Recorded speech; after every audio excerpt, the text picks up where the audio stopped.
ढोल मनुष्य के जीवन में पैदा होने से लेकर के स्वर्गवास होने तक ढोल हमारे वहाँ बजाया जाता है। ढोल का हरासमेंट हो रहा है, ढोल कहीं पे दिखता ही नहीं है, तो ये मामला कोर्ट जा सकता था, लेकिन हम किसी कर्मचारी का हित नहीं चाहते। आज वो एक भी ढोल वादक हमारा ऐसा नहीं है जिसको आंदोलनकारी का दर्जा दिया गया।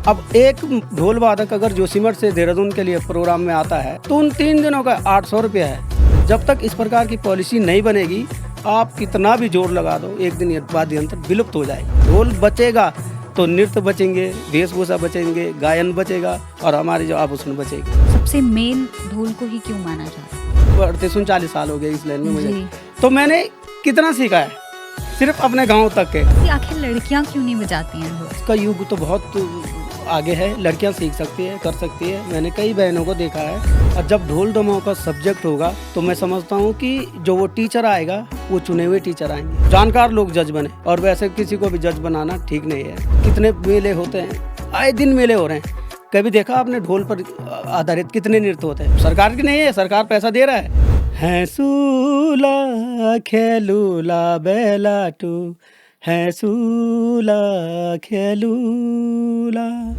नमस्कार, प्रणाम, पैलाग। तो कैसे हैं आप सभी? आशा करती हूँ आप सभी बहुत अच्छे होंगे। आज के जो हमारे अतिथि हैं, उन्होंने न सिर्फ उत्तराखंड में बल्कि पूरे देश में भोटिया जनजाति को एक नई पहचान दिलाई है। ये पिछले 3 दशक से लोक नृत्यों और लोक वाद्य यंत्रों को मंच पर संजो कर रखे हुए हैं। तो चलिए शुरू करते हैं उनसे बातचीत और जानते हैं हमारे उत्तराखंड के लोक वाद्य लोक नृत्यों के बारे में। नमस्कार सर, मैं स्वागत करती हूँ आपका। नमस्कार, बहुत बहुत धन्यवाद। कैसे हैं आप? बहुत अच्छा। जी, मैं आप सभी को बता दूं, ये प्रेम हिंदवाल जी हैं और ये हमारे साथ जोशीमठ से हैं। तो आज हम इनसे जानेंगे कि किस तरीके से ढोल जो हमारा लोक वाद्य यंत्र है, उसको इतनी ज़्यादा उसकी इम्पोर्टेंस जो है हमारी संस्कृति में है, तो उसके बारे में आज हम जानेंगे। तो सर, जो मेरा पहला सवाल आपसे होगा कि वो ये है कि उत्तराखंड का जो ढोल से रिश्ता है ना, वो कितना गहरा है और इसकी उत्पत्ति कहाँ से हुई? सबसे पहले तो मैं आपके चैनल का बहुत बहुत धन्यवाद करता हूँ कि आप लोगों ने आज मुझे यहाँ पे अपनी बात रखने का मौका दिया। और आपका ये जो सवाल है, इस पे मैं इतना ज़रूर कहूँगा कि ढोल जो है अनंत काल से हमारे उत्तराखंड में है। कहते हैं कि ढोल की उत्पत्ति शिव के डमरू से हुई है। और ढोल की जो महत्वता है हमारे पूरे उत्तराखंड के ग्रामीण में, वो बहुत ज़्यादा है। हमारे जितने भी सनातन धर्म की जो धार्मिक नृत्य हैं, जैसे बगडवाल हो गया, पांडव हो गया, मुखौटा नृत्य हो गया, हमारा लास्पा नृत्य हो गया, इन नृत्यों में बजने वाला ये वाद्य यंत्र है। तो इसका जो है ये कहा नहीं जा सकता है कि ये कब से शुरू हुआ और ये कब ख़त्म हो गया। इसका ज्ञान जो है बहुत अनंत है। जी सर, अब मुझे अपने बारे में थोड़ा बताइए कि आपने ये कब शुरू किया और किस तरीके से आपकी जो यात्रा थी इस ढोल को लेकर, इस वाद्य यंत्र को लेकर, किस तरीके से रही? मुझे याद है कि मैं जब पहली बार अपने गांव में गया था तो उस समय मेरी उम्र 12-13 साल की थी। तो हमारे नीतीमाणा घाटी गमसाली में दुम्फाधार कहते हैं वहाँ पे इंटर कॉलेज हुआ करता था। और वहाँ पे 15 अगस्त का जो कार्यक्रम होता है, तो वहाँ पे जितने भी हमारे ग्राम सभा है वो लोग बढ़ चढ़ कर हिस्सा लेते हैं और अपने अपने गांव की लोक नृत्यों की प्रस्तुति देते हैं। लेकिन जब मैंने देखा वहाँ पे कि भाई ये जो पौड़ा नृत्य, बगडवाल नृत्य, पांडव नृत्य की वहाँ पे जो प्रस्तुति हो रही है और वो सारे प्रस्तुति पर ढोल का महत्वपूर्ण योगदान है, तो तब कहीं ना कहीं मुझे ये लगा यार कि मुझे भी ये करना चाहे और मुझे भी ये सीखना चाहे। तो उसके बाद में जब गांव में रहा तो मेरे एक मित्र हैं जगमोहन जी, उन्होंने भी सीखा था, तो उनसे मैंने सीखा। जब मैंने उनसे सीखा तो फिर मैं 2-3 साल गांव जाने लग गया और वहाँ पे जो हमारे बगडवाल नृत्य होता है वो नृत्य भी मैं कराने लग गया। तब मैंने उसी 15 अगस्त में छोटे बच्चों को सिखाया वहाँ, और हमने 15 अगस्त में प्रतिभाग किया और उस प्रतिभाग करने में हम लोग वहाँ पे फर्स्ट आए गांव में। तो बहुत खुशी हुई कि हमारा गांव जीत गया और इन बच्चों ने जीता है। तो वहाँ पे हमारे डॉक्टर आदरणीय श्री नंदकिशोर हटवाल जी आए थे, उन्होंने वो प्रोग्राम देखा उन्होंने वो प्रोग्राम देखा और उसके बाद उन्होंने जब 6 महीने में हम लोग नीचे आ जाते तो फिर उन्होंने मेरे को संदेश दिया कि तुम्हारा जो ये प्रोग्राम है ये देहरादून में होना है। ये 95-96 की बात होगी। तो हमें तो बहुत खुशी हुई उस समय। देहरादून आना हमारे लिए बहुत बड़ी बात थी क्योंकि घर से ज़्यादा निकल नहीं पाते थे। तो वहाँ से शुरुआत हुई। तो हमारे यहाँ पे वही बच्चे हम यहाँ पे लेके आए और हमारी प्रस्तुति यहाँ पे भी हुई। यहाँ पे हम लोगों के लिए बहुत अच्छा रहना खाना दिया गया था और वो एक इतना बड़ा बाज़ार और लाइटें देख कर के हम लोग तो बहुत खुश हुए थे। तो दूसरे दिन हम लोगों का जो प्रोग्राम था अखबार में भी छप गया और अपने आप को अखबार में देखना ये बहुत बड़ी बात थी। तो तब मुझे लगा यार कि ये जो हमारा ये लाइन है मुझे यहाँ रहना चाहिए। तो तब से ये शुरुआत हुई है। जी, तो जैसे आपके जो बच्चे हैं उनको भी आपने ये ढोल की शिक्षा दी है? देखो आज बच्चे मतलब ढोल को बहुत दूर हैं बच्चे, बिल्कुल भी मतलब इस ओर अग्रसर नहीं है क्योंकि ढोल जो है, ढोल एक परमानेंट जो है आय का साधन नहीं है। ये क्षणिक काम होता है। जैसे हमारे वहाँ जैसे अगस्त में भादो और असूज और आषाढ़ इन महीने में जो है बगडवाल नृत्य होता है। और शादी बारातों में अगर कोई जाएगा तो वो भी लगन के अनुसार जाता है। तो इसलिए क्या है कि अभी जो जितने भी बच्चे हैं हमारे उस इस और वो नहीं है, वो बिल्कुल भी नहीं। अब वो क्या है कि अगर जैसे अगर रेगुलर है जो परमानेंट के आय का जहाँ पे साधन है तो उस और ज़्यादा लोग जाते हैं। तो इसे यही कारण है कि बच्चे आज जो है कि इस और अग्रसर नहीं है। जी। अगर मैं जैसे बात करूँ ढोल की थाप और जो तालें होती हैं ढोल की, तो उनके बारे में मुझे थोड़ा-सा बताइए कि किन जैसे कई परिस्थितियों में वो बदलती हैं या किसी परिस्थिति में अलग प्रकार की बजती है और किसी परिस्थिति में अलग प्रकार की। और ये भी माना जाता है कि ढोल जो है वो जन्म से लेकर मरण तक एक बहुत महत्वपूर्ण योगदान ढोल का रहता है। तो उसके बारे में मुझे थोड़ा बताइए? अब देखो हर किसी की जीवन में एक वैसा क्षण आता है जो शादी सबको करना पड़ता है। तो उस शादी में जो हमारे वहाँ जो बजाया जाता है सबसे पहले जैसे दिनपट्टा आते हैं ना, तो उस समय बजता है तो वो स्वागत के ताल होते हैं। तो गेना तो गेन ने गेग दो गेन ना तो गेन ना ने तो गेन ने गेग दो गेन ना तो गेन ना ने, ये वो स्वागत के ताल होते हैं। उसके बाद जब सर्वारंभ होता है जिसे हल्दी हाथ कहते हैं, तो हल्दी हाथ में हमारे वहाँ जो है हल्दी हाथ और जब हल्दी लगाई जाती है वर वधू को तो उस समय मांगल बढ़ाई बजाया जाता है। ऋग दुगे दा गेन ने गेग दुगे दुगेन ने ता तू घनेक दुगे दुगे दा गेन ने गेना घने तक दुगे दुगे घनता, ये उस मांगल बढ़ाई के बोल हैं। उसके बाद जब धूप से हल्दी लगाते हैं तो उस समय की फिर ताल अलग है। उस समय रिन दिन निता दिन दिन निता रिन दिन निता दिन दिन निता रिन दिन निता रिन दिन निता, ये बजाया जाता है। उसके बाद जब आरती होती है वर वधू की तो आरती में अलग ताल है। आरती के ताल ये तो गेना तो गैन ने गैन ने तो गैन ने ता तो गैन ने रिग दु गेग दु गैन ने तो गैन तो गैन ने ता, ये वो ताल है। उसके बाद जब हमारे उधर शादी जाती है तो पौना ताल बजाया जाता है। अब वो पौना ताल होते हैं पूरे 12 तालों में, 12 तालों में होते हैं। तो उसमें क्या होता है कि कहीं पे अगर चढ़ाई है तो वो ताल भी होता है। अच्छा। गिन ता तू गे ना तू गेन ता ता ता ता तू घे ना तू गेन ता, ये हमारे वहाँ चढ़ाई के ताल हैं। और चढ़ाई के बाद जब डाउन में आते हैं नीचे जी, उतराई जी, में जी, आते हैं जी। तो उस समय जो पहले जो बता नहीं रहा था मैं स्वागत के ताल है वो ताल बजाया जाता है। तो गेन ने तू गेन गेग दु गेग दु गेन ने तू गेनक तू गेन ने ता, ये हमारे वहाँ ये उतराई के ताल हैं। तो जी। ये सब ये ढोल में आज भी बजता है और कई हमारे जो वादक हैं वो लोग भी बजाते हैं। और रही बात ढोल मनुष्य के जीवन में पैदा होने से लेकर के और उसके स्वर्गवास होने तक ढोल हमारे वहाँ बजाया जाता है। जब कोई भी शिशु पैदा होता है उसका 11 दिन में जब नामकरण होता है तब हमारे वहाँ ढोल बजाया जाता है।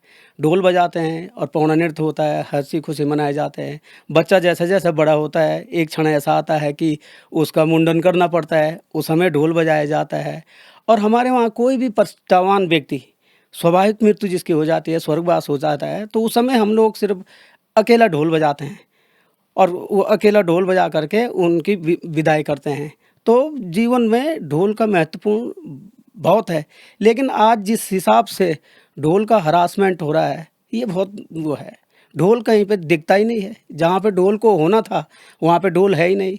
अब ढोल पर लोगों ने पचासों गीत गाए हैं, लेकिन उसे कोई प्रयोग ही नहीं करता है। ये बहुत बड़ी विडंबना है हमारे उत्तराखंड में, क्योंकि ढोल, जैसे कि मैंने कहा कि ढोल के बिना यहाँ के लोकगीत, यहाँ के लोक नृत्य अधूरे हैं। नंदा राज जात इतनी बड़ी जात होती है, धार्मिक का हमारा सबसे बड़ा अनुष्ठान है, वो उनको ढोल पर ही अवतरित होते हैं वो भी। तो ऐसे कामों में जब ढोल है तो ढोल को हर मंच मिलना चाहिए। और ढोल वादकों को मैं कई बार अपने साक्षात्कार में कह चुका हूँ कि इन लोगों का जो है मानदेय एक राष्ट्रीय स्तर का होना चाहिए। बिल्कुल। और जब तक ये राष्ट्रीय स्तर का मानदेय नहीं बजेगा ढोलियों को, तब तक बचना मुश्किल है। और आज तो आपको देखा होगा कहीं ढोल दिखता ही नहीं है, बहुत मुश्किल से। जी। तो जैसे आपने अभी लोक नृत्यों की बात करी, तो ऐसे कौन से लोक नृत्य हैं जिनमें ढोल इस्तेमाल होता है और वो क्या थाप होती है या क्या ताल होती है उसकी? जैसे हमारे वहाँ हमारे घाटी में, नीतीमाणा घाटी में बगड़वाल नृत्य हो गया, जी, पांडव भी होता है, लास्पा नृत्य होता है, पौड़ा नृत्य होता है। जी। तो हमारे ढोल के बिना ये चारों नृत्य अधूरे हैं, हो ही नहीं सकता। लेकिन क्या है कि आज जिस प्रकार से धीरे धीरे धीरे लोग ये काम को छोड़ रहे हैं, तो ये आगे जा कर के हमको बहुत बड़ा नुकसान होने वाला है। क्यों? कि हमारे ये नृत्य नहीं रहेंगे तो हमारी वेशभूषा, हमारी ज्वेलरी, हमारे जो वाद्य यंत्र, हमारे जो लोकगीत है, ये सब विलुप्त हो जाएगा। क्योंकि सबसे पहले हार्ट, कहते हैं ना, बीट्स, बीट्स पैदा होता है ढोल से। जहाँ पे बीट्स पैदा होता है वहाँ पे जन्म लेता है गीत। और जहाँ वादन और गीत मिल जाते हैं, वहाँ पे फिर लोक नृत्य जन्म लेता है। और जहाँ पे लोक नृत्य की प्रस्तुति होती है, वो लोक नृत्य उस क्षेत्र की पूरी पहचान बता देता है। क्योंकि लोक नृत्य में आपका लोकगीत होता है, आपका वेशभूषा होता है, आपका ज्वेलरी होता है। ये सारे जो है कि उस लोक नृत्य की ये परिभाषा है कि आप कहीं पे किसी का भी लोक नृत्य देखोगे तो आपको उस क्षेत्र का पता चल जाएगा, यार ये तो उस क्षेत्र का है। तो ये चीज़ है, आज भी धीरे धीरे जो है कि विलुप्त हो रही है। तो ये ढोल की बहुत बड़ी महत्ता है। जी। और जैसे जब उत्तराखंड आंदोलन था, तो उस टाइम पे भी ढोल का जो था एक बहुत मेन रोल मैं बोलूँगी, तो उसके बारे में मुझे थोड़ा-सा बताइए? बहुत बहुत धन्यवाद पहले तो आपको इस प्रश्न पूछने पे। वास्तविक में जब आंदोलन जब शुरू हुआ था, तो कई लोग, कई हमारे मित्र हमको भी बोलते थे, यार थोड़ा आज रैली निकालनी है, ढोल बजाओ। तो हमने तो बहुत कम किया होगा, लेकिन लोगों ने तो बहुत सारे प्रोग्राम किए। कोई भी रैली ऐसी नहीं थी जब जहाँ पे सबसे आगे ढोल वादक नहीं था होगा। और उन रैलियों में 4 चाँद लगा देता था ढोल वादक और वो ढोल। लेकिन उनकी सबकी लोगों की मनोकामना पूरी हुई, ईश्वर ने हमारी सुनी, हमारा उत्तराखंड बना। और मैं आज उन शहीदों को भी नमन करता हूँ जिन्होंने अपनी प्राणों की आहुति दी उत्तराखंड के लिए। उत्तराखंड पृथक हुआ और हमारे जो है तब से आज तक 25 साल हो गया हमारा। लेकिन दुख की बात यह है कि जिन लोगों ने उस आंदोलन में सबसे पहले खड़ा होकर के सबसे पहले हिस्सेदारी की, आज वो एक भी ढोल वादक हमारा ऐसा नहीं है जिसको आंदोलनकारी का दर्जा दिया गया होगा। ये बहुत दुख की बात है। इसको लेके हमें बहुत पीड़ा होती है। सरकार को चाहिए था कि भाई छानबीन करें, इन लोगों ने वाकई में काम किया था, तो फिर क्यों दूर रहे वो लोग। तो ये बहुत दुर्भाग्य की बात है। और सरकार से हम निवेदन करते हैं कि आपके चैनल के माध्यम से कि आप आज भी शिनाख्त कर सकते हैं और लोगों को जो है आंदोलनकारी से लाभान्वित करा सकते हैं। और ऐसा हो गया तो भाई लोगों को लगेगा कि हमने, हमारा भी महत्वपूर्ण योगदान रहा उत्तराखंड राज्य बनाने में। जी, बिल्कुल। अब जैसे मैं जिस तरीके से आपने कहा कि ढोल आजकल कहीं खोता-सा जा रहा है, तो ऐसी क्या चीज़ें हैं जो ढोल को रोक रही हैं, या तो हमारी आने वाली पीढ़ी सीखना नहीं चाह रही है, या हमारे पास ऐसे लोग नहीं हैं जिनको हम सिखा सकें? तो ढोल कहाँ खोता जा रहा है? देखो, सरकार की योजना है गुरु शिष्य परंपरा, और बहुत पहले से चलती आ रही है, आज भी चल रही है। अब उसमें जिन लोगों को चयन होता है वो लोग सिखा भी रहे हैं, लेकिन मैंने पहले भी कहा था कि ढोल की महत्वता तो बहुत ज़्यादा है, लेकिन उससे क्या है कि ढोल वादकों की आर्थिक मदद नहीं हो पाती ढंग से। अब कारण ये है कि मान लो कि कहीं पे अगर सरकार की ऐसी पॉलिसी है नहीं, चाहे आप दूरदर्शन लगाओ, चाहे संस्कृत विभाग लगाओ, चाहे कहीं भी हो, वहाँ पे ढोल वादकों का मानदेय मात्र 800 रुपये है। अब एक ढोल वादक अगर जोशीमठ से देहरादून के लिए प्रोग्राम में आता है तो उसको 3 दिन देना पड़ता है आपको। एक दिन यहाँ आएगा, दूसरे दिन अपनी प्रस्तुति देगा और तीसरे दिन जाएगा। तो उन 3 दिनों का 800 रुपया है, तो फिर कौन इस ओर अग्रसर आएगा। अब जो पाश्चात्य वाद्य यंत्र है हमारे, उनका 3 से 5,000 रुपया है 3 घंटे के। देते हैं, लोग देते हैं, बुलाते हैं उनको। तो आप ये बताओ कि लोग जो है कि ढोल की तरफ जाएगा या फिर उस पाश्चात्य वाद्य यंत्रों की तरफ जाएगा। तो इसलिए मैं पहले भी कहा है मैंने कि इसकी जो है एक राष्ट्रीय स्तर की जो है वो होने चाहिए मानदेय, ताकि लोगों को लगेगा यार कि बस हमें अब काम करना है। जी बिल्कुल। क्योंकि जब तक इसके पीछे अपनी आर्थिक स्थिति उन ढोल वादकों की सही नहीं हुई तो मैं नहीं समझता हूँ कि ये वो आता है। मैं आपको एक एग्जांपल देता हूँ, बद्रीनाथ में पोस्ट है इसकी। तो वहाँ पे जो ढोल वादक है, हमने 3 पीढ़ी से देखा है उनको, वो लोग बहुत अच्छा काम करते हैं। तो उनके जो दादाजी थे वो बजाते थे, उनकी स्वाभाविक मृत्यु हुई तो वो जो पोस्ट थी उनके लड़के को मिल गया। अब उनका लड़का तो सीखेगा ना, क्योंकि गवर्नमेंट की पोस्ट है वो। अब वो दूसरी पीढ़ी गए, अब तीसरी पीढ़ी भी कर रहा है वो काम। तो इसलिए कि भाई हमें सरकारी नौकरी है, तो तब तक जब तक इस प्रकार की पॉलिसी नहीं बनेगी, आप कितना भी जोर लगा दो, एक दिन ये जो है वाद्य यंत्र विलुप्त हो जाएगा। 101% ये बिल्कुल विलुप्त हो जाएगा। अगर ऐसी भविष्य में पॉलिसी आती है, हमारे वहाँ कई मंदिर है उत्तराखंड में, आप पोस्ट निकालो और उन मंदिरों में लगाओ। आप पोस्ट निकालो और संस्कृत विभाग में 5-6 जोड़ी रखो। भाई लोग शादियों में आज 20,000 15,000 दे रहे हैं। भाई वहाँ से 8-9 हज़ार में संस्कृत विभाग में जमा करो और वहाँ से 2 आदमी लो और अपने बारातों में वो रेट भी कम होगा, उनको रोजगार भी मिलेगा और इसके सरकार की आय भी होगी। आज लोग प्राइवेट काम कर रहे हैं, वो लोग 15 से 20,000 रुपये लेते हैं। तो ऐसी पॉलिसी बनानी चाहिए गवर्नमेंट को, तब जाके ढोल बजेगा। और ढोल बचेगा तो नृत्य बचेंगे, वेशभूषा बचेंगे, गायन बचेगा और हमारी जो आभूषण बचेगी। बिल्कुल बिल्कुल। अब सर मैं जानना चाहूँगी कि ढोल सागर का क्या अर्थ होता है, और क्या किसी एक पर्टिकुलर इंसान को ढोल सागर बोलना सही है? देखो, ढोल सागर तो शब्द जो है ये बहुत बड़ा शब्द है। अब सागर मैंने होता है समुद्र, तो मैंने तो कम से कम 5-6 समुद्र देखे हैं। अगर मैं उन समुद्रों को अपने पे बोल दूं कि मैं ये समुद्र हूँ, तो ये तो बहुत छोटी बात है ये। जिन्होंने समुद्र देखा होगा और किसी इंसान को हम कह देंगे भाई तुम समुद्र हो, तो ये तो नहीं हो सकता। हाँ, हो सकता कि वेद पुराण उन्हें ज़्यादा आता हो इसलिए कहा जाता हो, लेकिन वादन के क्षेत्र में मैं नहीं समझता हूँ कि कोई ढोल सागर है।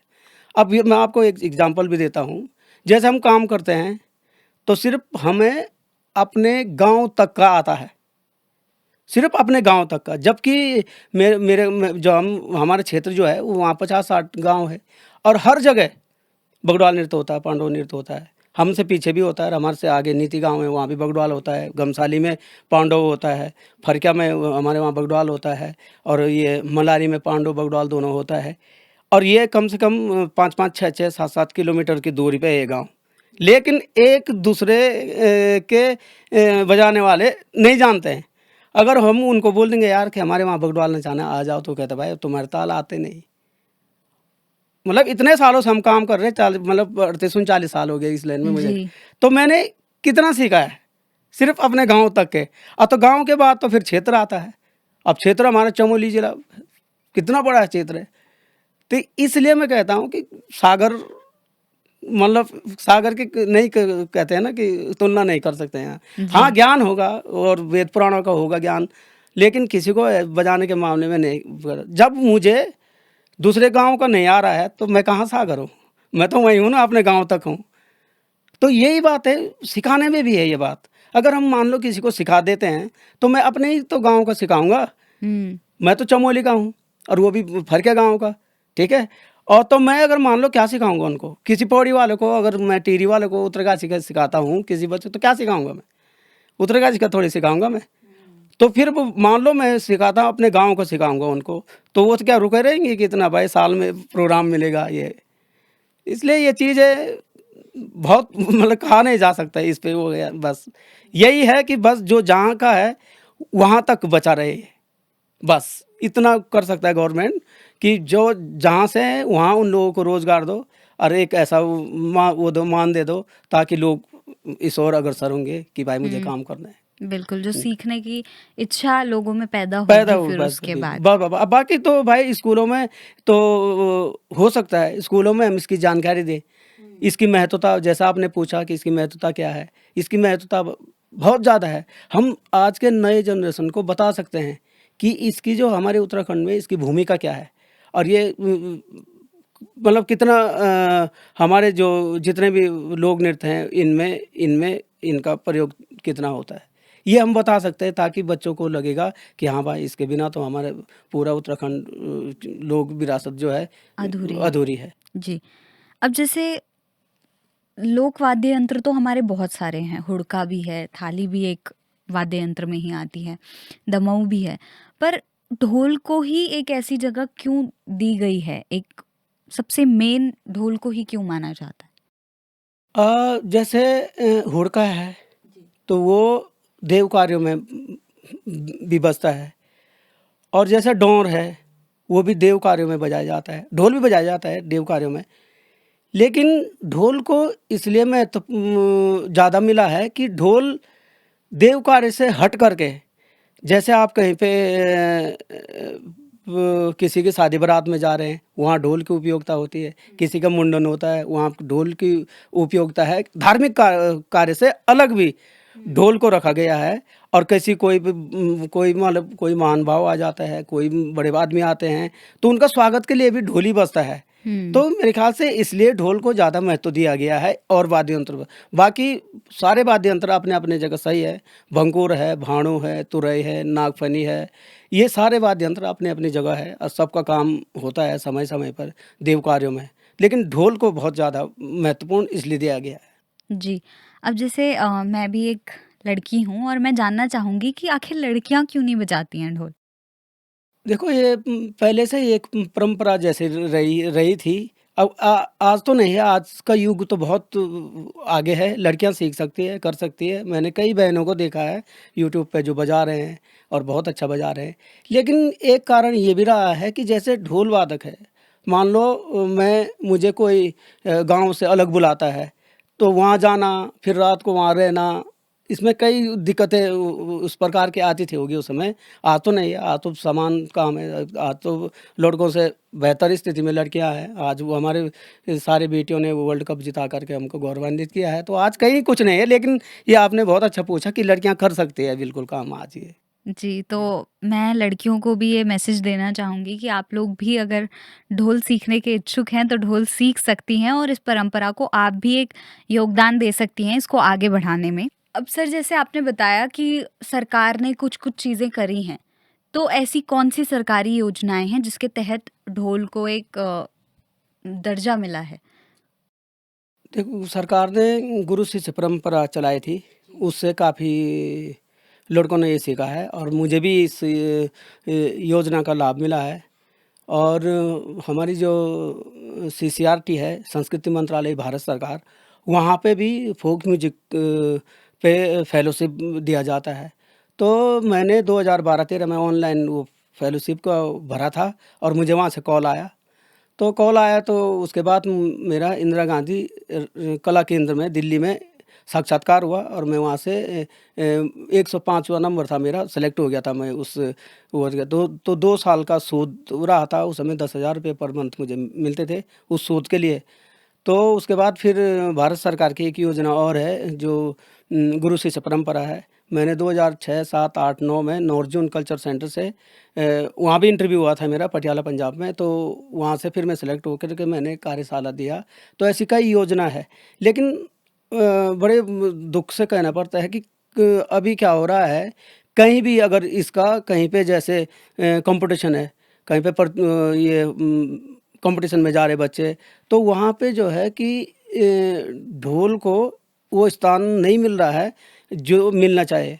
अब मैं आपको बता दूं, अभी इंटर डिस्ट्रिक्ट लोक वाद्य यंत्र प्रतियोगिता हुई थी यूनिवर्सिटी का। तो उस यूनिवर्सिटी में जो है नैनीताल में मेरा बड़ा बालक ढोल दमों पे गए थे, और उनका सहपाठी दोस्त था आशुतोष बिष्ट जी, ढोल पे, और मेरा बालक दमों पे था। तो वहाँ पे क्या हुआ कि तबले को प्रथम स्थान दिया गया और ढोल दमाओं को द्वितीय स्थान पर रखा। लेकिन मैं ये नहीं कहता हूँ कि ढोल ही फर्स्ट आए, नहीं।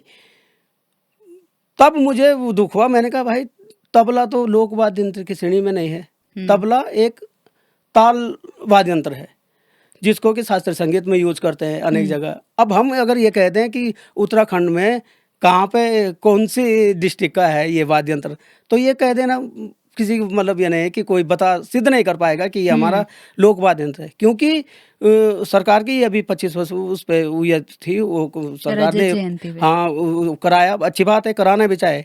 लेकिन सबसे बड़ी बात है कि वहाँ पे जो जज हैं उन लोगों को अच्छा होना चाहिए, नहीं तो ऐसे बच्चे जो है इनका मनोबल टूटता है। बिल्कुल, अगर तबला लोक वाद्य यंत्र की श्रेणी में है उत्तराखंड, तो हम कहते हैं ठीक है भाई।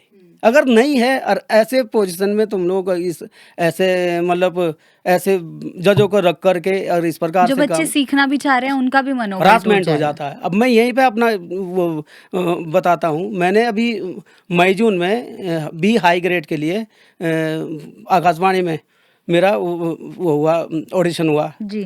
तो मैंने पहले बताया कि मैंने फेलोशिप अवार्ड जीती है, मेरा फोक म्यूजिक था, शोध किया। फिर मैंने अंजय सी में बताया आपसे पहले मैंने इतनी मेरे पास सारी इसकी डिग्रियां हैं, और वो है कागज़ है मेरे पास सरकार के जी। तो मैं जब वहाँ पे गया तो उन्होंने मेरा इंटरव्यू ये पूछा कि भाई ये बजाओ, धुनियाल बजाओ, शबद बजाओ, चढ़ाई का ताल बजाओ, उतराई का ताल बजाओ।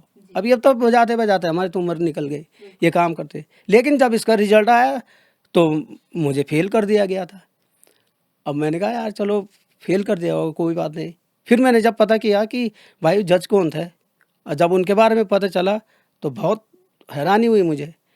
मतलब मेरा इंटरव्यू वो आदमी ले रहा था जिसको ढोल बजाना नहीं आता। अब बताओ आपने, उसने तो मेरा अधिकार का हनन कर दिया ना। बिल्कुल। फिर मैंने कहा यार क्योंकि देखो ये मामला कोर्ट जा सकता था, लेकिन हम किसी कर्मचारी का हित नहीं चाहते हैं। वो भी अपने भाई हैं, कोई बात नहीं, गलती हो जाती है, पर अंध ना हो। भाई ढोल को तो पहले तो तुमने ढोल को तो सीधा एंट्री देनी थी, इसको तो ढोल देखो आज जो चीज विलुप्त हो रही है जिसको सरकार की योजना में है, और तुम उसको फेल कर रहे हैं। यानी कि तुम सरकार की योजना को फेल कर रहे हैं, जो गुरु शिष्य परंपरा योजना है सरकार की, तो उसको यानी कि तुम फेल कर रहे हो। तो ऐसा नहीं होना चाहिए। अगर कोई भी ढोल वादक होता, वो मेरा इंटरव्यू लेता, तो मुझे संतुष्टि होती इस चीज़ की कि हाँ वहाँ पे था। लेकिन दुख इस बात से हुआ कि जिसको आता ही नहीं था और वो जो है कि इंटरव्यू ले रहा है। तो ऐसा ना हो, क्योंकि इन चीज़ों से बच्चों में ना बहुत ज़्यादा वो होता है, नेगेटिविटी आती है, और फिर बच्चे आगे बढ़ने में बड़ी वो होती है। तो इस प्रकार से ना हो, तो मैं भी सरकार से चाहूँगा कि आइंदे से ऐसा बिल्कुल ना हो, सख्त निर्देश हो, ताकि और जानकार लोग जज बने। और वैसे किसी को भी जज बनाना ठीक नहीं है। जी सर। और जैसे आपने बताया अभी कि बच्चे जो हैं नहीं सीख पाते, उनका मनोबल टूट जाता है ऐसी चीज़ों से। पर अगर कुछ बच्चे जो सीखना चाहते हैं, इस चीज़ में आना चाहते हैं, तो वो किस तरीके से आ सकते हैं? देखो पहले तो मैं कहता हूँ कि सबसे पहले आपकी जिज्ञासा होनी चाहिए किसी भी चीज़ में। आपकी जिज्ञासा है तो तभी बच्चा सीख पाएगा। अगर आपने शौक से, और फिर मैंने जैसे बताया ना, सीख करके आगे कुछ तो है नहीं। आगे क्या है बताओ आप? इसमें ऐसा भी नहीं है कि हम इतना लाखों रुपए कमा देंगे जो कि इसको हम रोज़गार का साधन बनाएंगे। ये तो भाई मांगलिक जब समय आता, जब टाइम आता तब तभी होता है। लेकिन अपने शौक के लिए अगर कोई सीखना चाहता है, अगर तो मैं समझता हूँ कि आगे आना चाहिए बच्चों को, और ज़रूर सीखें। क्योंकि अगर आप मंच शो कर रहे हैं, भाई जैसे हम लोग प्रोग्राम करते हैं, तो हमारा ऐसा उद्देश्य नहीं है कि हम इस प्रोग्राम से हमने पैसा कमाना है। मुझे आज लगभग 37-38 साल हो गए इस लोक नृत्य में। आज भी मैं उसी पायदान पे हूँ जहाँ से मैंने शुरुआत किया था। आर्थिक रूप के हिसाब से। हालांकि हमने इस पे ग्रामीण से लेकर के और नेशनल तक जीता है। ये पहली टीम है हमारी उत्तराखंड की जिसने नेशनल जीता है और 5 लाख रुपए का प्राइज जीत करके हमने उत्तराखंड को गौरवान्वित किया है। वो बात अलग है, लेकिन फिर भी अगर जैसे मैंने बताया कि सीखने की जिज्ञासा हो तो आदमी आगे आ सकता है। जी। और जैसे शिक्षा के फील्ड में अगर मैं बात करूं, तो क्या ढोल को भी सिखाना चाहिए एक सब्जेक्ट के रूप में? बिल्कुल, बिल्कुल, ये बहुत अच्छे प्रश्न पूछा आपने। मैं समझता हूँ कि एक सब्जेक्ट हो ढोल पे, ढोल दमाऊ का, और जब ढोल दमाऊ का सब्जेक्ट होगा तो मैं समझता हूँ कि जो वो टीचर आएगा वो चुने हुए टीचर आएंगे। ऐसे टीचर आएंगे जिन्होंने इस काम को किया है। अब जब वो टीचर भर्ती होंगे तो कहीं ना कहीं सरकारी नौकरी मिलेगी उनको, बिल्कुल मिलेगी। इससे रोजगार का साधन भी बढ़ेगा और वो पाठ्यक्रम में आता ही है। तो मैं समझता हूँ कि इससे ज़्यादा खुशी की बात नहीं हो सकती है, क्योंकि पाठ्यक्रम में आ गया, सब्जेक्ट बनेगा तो लोगों को पता चलेगा। फिर उसमें तो अनेक चीज़ें होंगी, सारा जितने भी वर्णन है उत्तराखंड में वो सारी चीज़ें आएगी उसमें। तो उससे ढोल वादक को सम्मान भी मिलेगा और बच्चे ज़रूर सीखने में आगे आएंगे। तो ये होना बहुत ज़रूरी है और ऐसा होना भी चाहिए। जी। अब जैसे मैं एक आखिरी सवाल आपसे ये पूछना चाहूँगी कि ऐसे कौन से नृत्य हैं या ऐसी कौन-सी चीज़ें हैं जो ढोल के बिना अधूरी हैं? मैं तो नहीं समझता हूँ कि उत्तराखंड में कोई ऐसा नृत्य होगा कि जो ढोल के बिना अधू हुआ है। सारे नृत्य जितने, चाहे हम आप हमारे जो 3 ज़ोन है, कुमाऊँ, गढ़वाल और जौनसार। तो वो जौनसार का आपने देखा होगा, बिना ढोल के वो लोग हारुल करते नहीं, तांदी करते नहीं। तो मुझे बहुत बड़े अच्छा लगता है, प्रेरणा मिलती है मुझे उन लोगों को देख करके। उनके वेशभूषा अलग होते हैं, वो तो बहुत मतलब रिच कल्चर कह सकते हैं हम उनको जौनसार का। अब कुमाऊँ में छपेली होती है, उनका भी कितना बढ़िया है, अपना पिछोड़ा पहन कर इतना बढ़िया प्रोग्राम करते हैं। हमारे गढ़वाल में अनेक चीज़ है, हमारे गढ़वाल में तो मुखौटा जैसे वो है, और बगड़ाल, पांडव सब जगह होता है और ये सब ढोल पर ही आधारित है। लेकिन आज की जो प्रस्तुति है उससे मुझे बहुत दुख होता है, क्योंकि भारत सरकार पैसा दे रहा है, राज्य सरकार भी पैसा खर्च कर रहा है, लेकिन उस पैसा का जो है कि हम यूटिलाइजेशन सही हिसाब से नहीं कर रहे हैं। अब वो कारण क्या है कि जो हम आज प्रस्तुति दे रहे हैं नवयुवक के सामने, वो हमारी वास्तविक लोक संस्कृति से परे है। हुँ। आपने देखा होगा कितने मेले होते हैं, आए दिन मेले हो रहे हैं। कभी देखा आपने ढोल पर आधारित कितने नृत्य होते हैं? थोड़ा पूछो, सरकार की नहीं है, सरकार पैसा दे रहा है, लेकिन उन लोगों को होना चाहिए कि कितनी टीम आ रही है गाँव से, कितनी टीम दूर दराजों से आ रही है। एक टीम नहीं आती है, जो लोकल टीम है उनको ज़्यादा वरीयता मिलता है। और अब तो मैं देख रहा हूँ कि हमारे जो यहाँ पे जो हमारे टीआरआई बनी हुई है, मैंने भारतवर्ष के बहुत टीआरआई में काम किया है, जगह जगह गया है। मैंने भोपाल इंदिरा गांधी राष्ट्रीय मानव संग्रहालय में अपना भूटिया हाउस बनवा रखा। एक पूरा 2 मंजिल मकान है वहाँ पे, जो हमारे नाम से वो 2009 में बनवाया था मैंने। जी। तो वहाँ पे एक एसपी भट्ट साहब थे।